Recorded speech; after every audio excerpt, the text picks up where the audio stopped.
भारत और पाकिस्तान के बीच हाल ही में 4 दिनों तक चले सैन्य संघर्ष के बाद आखिरकार सीज फायर की घोषणा कर दी गई।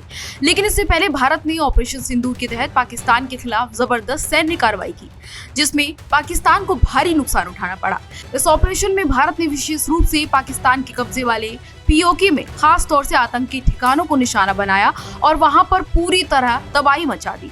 ये कार्रवाई पहलगाम में हुए आतंकी हमले की जवाबी कार्रवाई के तौर पर की गई थी, जिसमें कई भारतीय निर्दोष नागरिक मारे गए थे।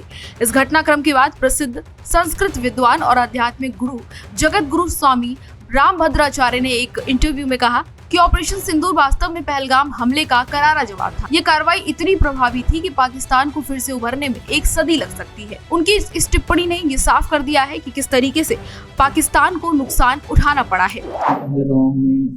निर्दोष पर्यटकों को मारा, भारत के नागरिक थे, धर्म पूछ के मारा क्या तो उसी की प्रक्रिया तो ऑपरेशन सिंदूर है। क्या कहूँ मैं, जो कहना था सब कह दिया। इतना अच्छा कहा तो पाकिस्तान को उभरने में कम से कम 1 शताब्दी लगेगी। बता दें कि रामभद्राचार्य को हाल ही में उनके बहुमूल्य साहित्यिक और आध्यात्मिक योगदान के लिए देश के सर्वोच्च साहित्य पुरस्कार के लिए नवाजा गया है। 16 मई को द्रौपदी मुर्मू ने उन्हें पुरस्कार दिया। 75 साल के रामभद्राचार्य चित्रकूट स्थित तुलसी पीठ के संस्थापक हैं और उन्हें संस्कृत भाषा में उल्लेखनीय योगदान के लिए जाना जाता है। उन्होंने अभी तक 4 महाकाव्य समेत 440 से अधिक ग्रंथों और पुस्तकों की रचना की है। ऐसे में संस्कृत को लेकर उनके इस योगदान को लेकर उनको सम्मानित किया गया, तो उन्होंने ऑपरेशन सिंदूर का जिक्र करते हुए कई बातें कही, जो कि अब हर ओर चर्चा का विषय बनी हुई है। उन्होंने किस तरीके से ऑपरेशन सिंदूर को लेकर भारतीय सेना और प्रधानमंत्री मोदी की सराहना की, वो आप खुद ही सुनिए। मैं यह बताते हुए प्रसन्न हो रहा हूँ कि इस बार जो हमारा ऑपरेशन सिंदूर संपन्न हुआ, उसमें वेद का एक मंत्र काम कर रहा था। आप सुनकर ताली बजाइए। वेद का एक मंत्र काम कर रहा था, योस्मान धूर्वती तम धूर वयम वयम धूर्वाम। जो हमें मारना चाहे उसे हमें पूर्ण रूप से समाप्त कर देना चाहिए। इसी वैदिक मंत्र को आधार बनाकर राष्ट्रपति महोदया के निर्देश पर मेरे मित्र भारत के यशस्वी प्रधानमंत्री नरेंद्र मोदी ने तीनों सेनाओं के सहयोग से ऐसा अचूक प्रयोग किया, एक भी व्यर्थ नागरिक नहीं मारा गया और शत्रु के दांत खट्टे हो गए। आतंकवादी सर्वतः समाप्त। और हम तब तक अभी विश्राम नहीं लेंगे जब तक पीओके हमको नहीं मिल जाता।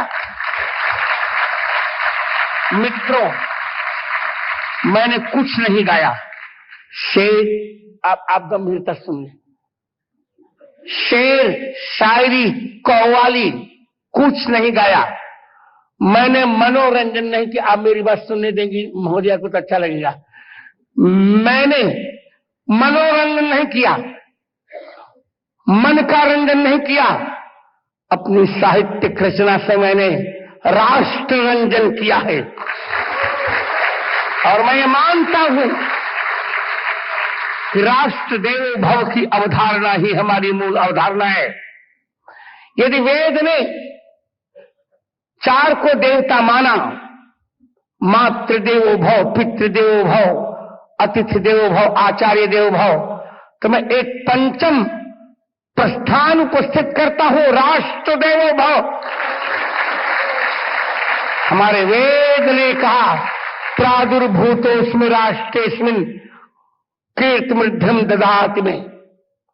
मित्रों, अपने 4 महाकाव्यों में मैंने कश्मीर की भी चर्चा की। जगत गुरु रामानंदाचार्य चरितम के 22वें सर्ग के 95वें श्लोक में मैंने स्पष्ट लिखा है, या कश्यप शास्त्र पुरा तपस्थली, या बोध बोधायन सद्वसुंधरा,